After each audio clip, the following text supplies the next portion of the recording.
Good morning students. आज हम रासायनिक अभिक्रियाएं चैप्टर जो है उसको कंटिन्यू करेंगे।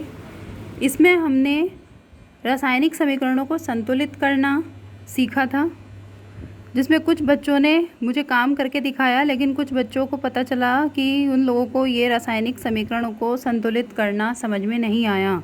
इसीलिए मैं आप सभी बच्चों को एक बार फिर से रासायनिक समीकरणों को संतुलित करना सिखा रही हूँ। आप बहुत ध्यान से इसे देखें और सीखें।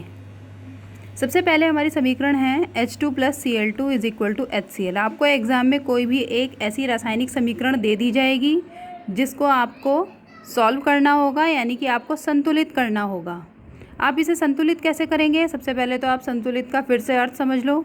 संतुलित यानी कि ये लेफ़्ट साइड है, ये राइट साइड है, यानी कि लेफ़्ट साइड के तत्वों के परमाणुओं की संख्या और राइट साइड के तत्वों के परमाणुओं की संख्या दोनों आपस में कैसी होनी चाहिए? बराबर होनी चाहिए।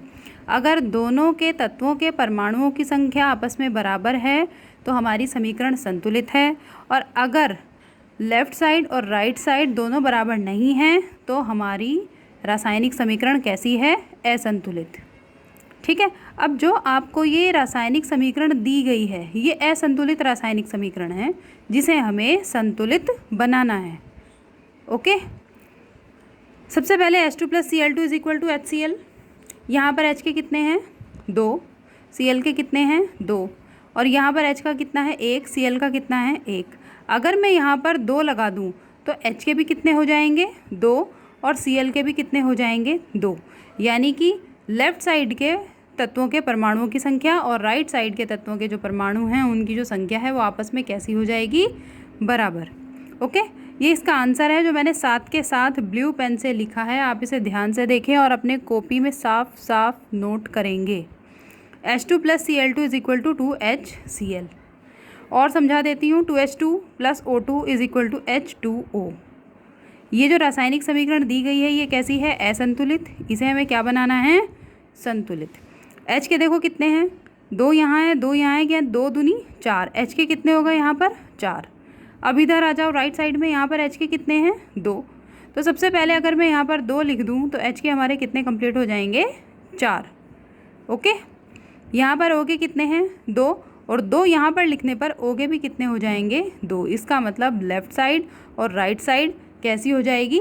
इक्वल। तो ये समीकरण हमारी कैसी बन जाएगी? संतुलित। कुछ आया समझ में? नेक्स्ट है हमारा N2 + H2 = NH3। यहाँ पर देखो N के कितने हैं? 2। यहाँ पर N का कितना है? 1। अब हमें इन्हें आपस में कैसा करना है? बराबर। बराबर करने के लिए यहाँ पर N के 2 हैं तो यहाँ पर भी N के अगर हम 2 लगा देंगे तो क्या हो जाएगा? N से पहले 2 लगाने पर यहाँ N की संख्या और यहाँ पर N की संख्या आपस में कैसी हो जाएगी? बराबर। ओके। देखो मैंने यहाँ पर लगाया ना 2, तो N के कितने हो गए? 2। N के कितने हो गए? 2। अब यहाँ देखो 2 तियाँ 6। H के कितने हो गए? 6। और यहाँ पर H के कितने? 2। तो यहाँ पर भी अगर मैं 3 लगा दूँगी तो 3 दूनी क्या हो जाएगा? 6।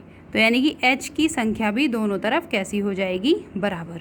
तो अब आपको समझ में आया संतुलित रासायनिक समीकरण, यानी कि संतुलित रासायनिक समीकरण ये हमारा मेन मोटो क्या है कि लेफ़्ट साइड के और राइट साइड के दोनों साइड्स के तत्वों के परमाणुओं की संख्या आपस में बराबर होनी चाहिए।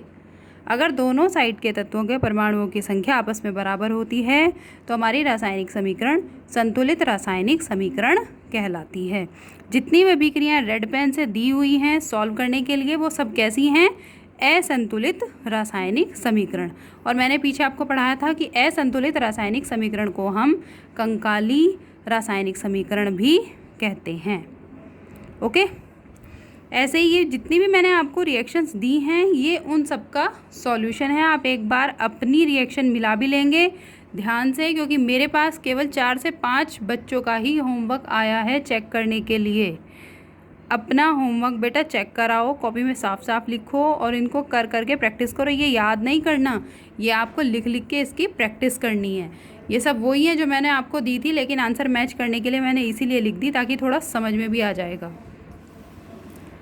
नेक्स्ट आप देखो, फिर उसके बाद मैंने आपको नेक्स्ट डे भी कुछ रिएक्शंस दी थी करने के लिए। इसमें भी मैं आपको 1-2 रिएक्शन समझा देती हूँ, बाकी आप करके देखना। नहीं समझ में आएगा तो मुझसे दोबारा पूछ लेना। 2KBr plus Cl2 is equal to KCl plus Br2। ये हमारी रासायनिक समीकरण कैसी है? असंतुलित। हमें इसे क्या बनाना है? संतुलित। और संतुलित बनाने के लिए क्या करना है? लेफ़्ट साइड और राइट साइड को इक्वल करना है, यानी कि बराबर करना है। अब देखो यहाँ पर K के कितने हैं? 2। यहाँ पर K का कितना है? 1। अगर मैं यहाँ पर 2 लगा दूँ तो देखो क्या हो जाएगा, यहाँ पर K की संख्या और यहाँ पर K की संख्या आपस में कैसी हो जाएगी? बराबर। हमें एक तत्व को देखते हुए चलना है। जैसे सबसे पहले हमने K देखा, उसके बाद अब हम क्या देखेंगे? Br। जब हम Br को देखते हैं तो देखो यहाँ पर Br के कितने हैं? 2। यहाँ पर भी Br के कितने हैं? 2, यानी कि Br तो संतुलित है। अब यहाँ पर देखो Cl के कितने हैं? 2। यहाँ पर Cl का तो नहीं है ना कुछ भी, लेकिन जब आपने 2 लगा दिया था तो K के भी 2 हो गए और Cl के भी 2 हो गए। इसका मतलब आपकी लेफ़्ट साइड और आपकी राइट साइड दोनों कैसी हो गई है? बराबर। ठीक है। नेक्स्ट हमारा कोई भी और रिएक्शन हम इसमें उठा लेते हैं। जैसे सपोज करो मैंने 2FeCl2 plus Cl2 is equal to FeCl3 लिया। ठीक है। ये रिएक्शन देखो, ये लेफ़्ट साइड है, जो भी एरो से पहले है वो लेफ़्ट साइड है, जो एरो के बाद है वो राइट साइड है। एरो से पहले और एरो के बाद के तत्वों के परमाणुओं की संख्या कैसी होनी चाहिए? समान। ठीक है। अगर समान हो जाएगी तो क्या हो जाएगा? हमारी रासायनिक समीकरण संतुलित हो जाएगी। देखो Fe के कितने हैं? 2। यहाँ पर Fe का कितना है? कुछ भी नहीं, या कुछ नहीं है। इसका मतलब यहाँ पर कितना है? 1। तो Fe के 2 और यहाँ पर Fe का 1 बराबर है? नहीं, बराबर नहीं है। यहाँ पर भी Fe के 2 करने के लिए मैंने यहाँ पे क्या ले लिया? 2 ले लिया। अब देखो ज़रा, यहाँ पर Fe के कितने? 2। यहाँ पर Fe के कितने? 2, बराबर हो गए। अब नेक्स्ट Cl के देखो। Cl के कैसे देखेंगे? Cl के 2 यहाँ हैं, 2 यहाँ हैं, 2 दूनी Cl के कितने हो गए? यहाँ पर 4। यहाँ पर Cl के कितने हो गए? 2। तो 4 और 2 कितने हो गए? 6। अब देखो यहाँ पर Cl के 2 तियाँ 6, तो यहाँ पर भी Cl के कितने हो गए? 6। देखो ये सब आपस में बराबर हो गए, सब एक तत्व आपस में बराबर हो गया। तो इसका मतलब ये हमारी रासायनिक समीकरण कैसी हो गई? संतुलित हो गई। ठीक है। नेक्स्ट, कुछ रासायनिक समीकरण मैंने आपको करने के लिए दी हैं। ये रासायनिक समीकरण आप करेंगे और इनको सॉल्व कर करके देखेंगे। इसका आंसर मेरे पास भेजेंगे, मैं मैच करने के लिए आपको दूंगी, ताकि आप मैच भी कर लो। जो समझ में नहीं आएगा वो आप मुझसे इसी समय पर पूछ भी सकते हैं। ठीक है बच्चों, आपको याद होगा कि कक्षा 9 में 9th क्लास में आपके पास साइंस की जो बुक थी उसमें एक चैप्टर था तत्व और प्रतीक। मैं उसमें आपको तत्वों के नाम, प्रतीकों के नाम, यौगिकों के नाम वो सब याद कराती थी। अगर कुछ याद आया तो आपको फिर से वही काम करना है। तत्वों के और प्रतीकों के, जो तत्व हैं उनके प्रतीक के नाम, यौगिकों के नाम, वो सब आपको कॉपी में करना है। काम जो आप कॉपी में करेंगे वो मुझे शो भी करेंगे, मुझे कैसे दिखाएंगे, उसकी पिक खींच कर आप मेरे पास सेंड करेंगे। देखो एक तरफ सेम आप वही लिखेंगे, ऐसे बीच में लाइन खींच लेंगे। लाइन खींचने के बाद एक तरफ तत्वों के नाम आ जाएंगे, एक तरफ उनके प्रतीक आ जाएंगे। जैसे हाइड्रोजन का H, ऑक्सीजन का O, नाइट्रोजन का N, फ्लोरीन का F, क्लोरीन का Cl। ठीक है, बिल्कुल सेम वही तरीका आपको अपनाना है। ऐसे ही आपको यौगिकों के नाम भी लिखने हैं। यहाँ पर यौगिक लिखना है और यहाँ पर उनके, जैसे अमोनियम क्लोराइड या नौसादर, उसका क्या होगा? NH4Cl।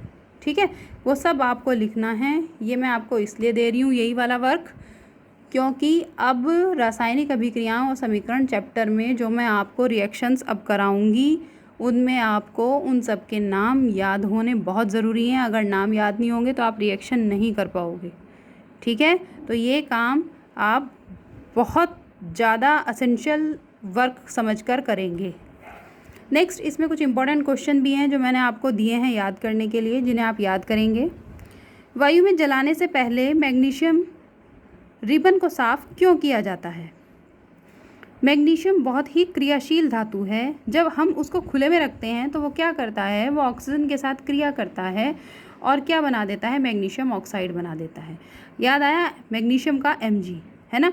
अब अगर आपको ये सब याद होगा तो आप रिएक्शन ईजिली कर लेंगे। मैग्नीशियम का Mg, ऑक्सीजन का O। मैग्नीशियम जब ऑक्सीजन के साथ क्रिया करता है तो 2Mg + O2 = 2MgO। ये भी देखो, अगर संतुलित रासायनिक समीकरण देखें तो ये संतुलित है या नहीं? ध्यान दो, Mg के कितने हैं? 2। यहाँ भी Mg के कितने हैं? 2। यहाँ पर O के कितने हैं? 2। यहाँ पर हो के देखो 2 एकम 2, यहाँ पर कुछ नहीं है, लेकिन अगर बाहर 2 है और ये पूरा एक यौगिक है तो देखो ये आसानी से ये 2 Mg का भी है और ये 2 O का भी है। इसका मतलब हमारी रिएक्शन कैसी है, संतुलित। ठीक है, बीच बीच में हम चेक भी कर सकते हैं कि जो हम रिएक्शन कर रहे हैं क्या वो संतुलित है या नहीं। आगे हम इसी क्वेश्चन में वापस जाते हैं कि जब भी मैग्नीशियम ऑक्सीजन से क्रिया करता है तो क्या होता है, वो मैग्नीशियम ऑक्साइड बनाता है। यह परत उसे फिर से जलने से रोकती है, अतः वायु में जलाने से पहले हमें क्या करना चाहिए, मैग्नीशियम रिबन को साफ ज़रूर करना चाहिए। नेक्स्ट आपका क्वेश्चन है, जब लोहे की कील को कॉपर सल्फेट के विलयन में डुबाया जाता है तो विलयन का रंग क्यों बदल जाता है।